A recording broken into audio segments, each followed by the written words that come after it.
Every afternoon, Thomas the Tank Engine puffs along his branch line with Annie and Clarabel. First, they pass the watermill. Next, they come to a big farm. Then, they can see a bridge with a village nestled either side of it.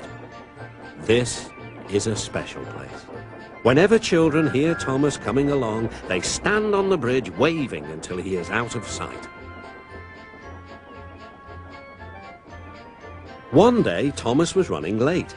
He had stopped at the signal before the bridge to talk to some new children. Percy, the green engine, was waiting too.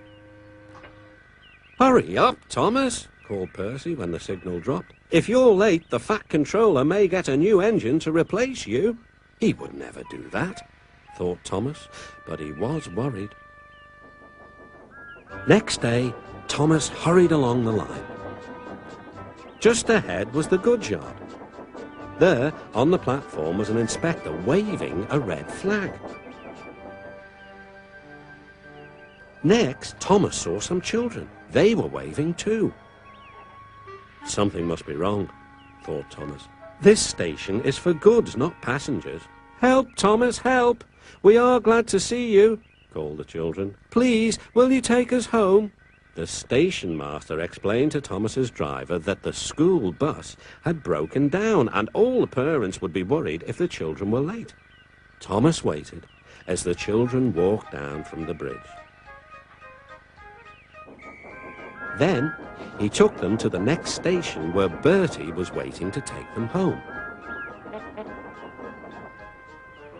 When Thomas finished his journey, he was very late. He was worried that the Fat Controller might be cross with him. "I warned Thomas," puffed Percy to James. "He's been late one time too many. He'll be in trouble now."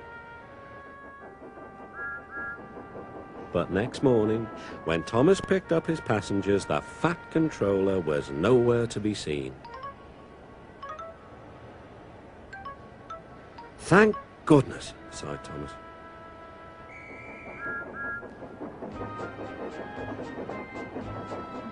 Thomas knows every part of his branch line.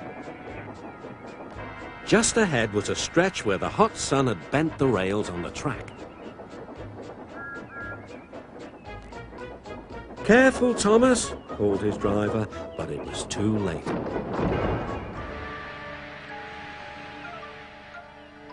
"That's done it," said his driver. "We shan't get any further today."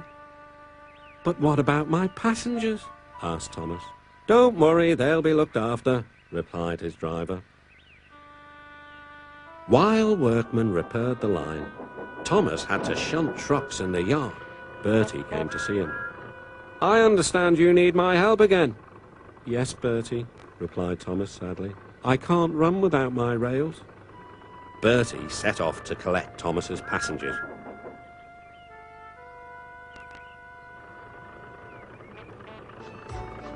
"Hello, Bertie," they said. "We are glad you are here." Bertie drove along the road that runs by the railway. He stopped at each station along the line. Sometimes he stopped between stations to let people off closer to their homes. Thomas felt miserable. "I've lost my passengers to Bertie. They'll like him better than me." A few days later, the Fat Controller arrived. "Your branch line is repaired. I'm going to change your timetable so that you and Bertie can work together more." When Thomas reached the station, there to his relief were all his passengers. "Bertie is a good bus, but we missed our train rides with you," they said. Later, Thomas spoke to Bertie. "Thank you for looking after my passengers." "That's all right, Thomas. I like to make new friends, but I'm glad to share them with you."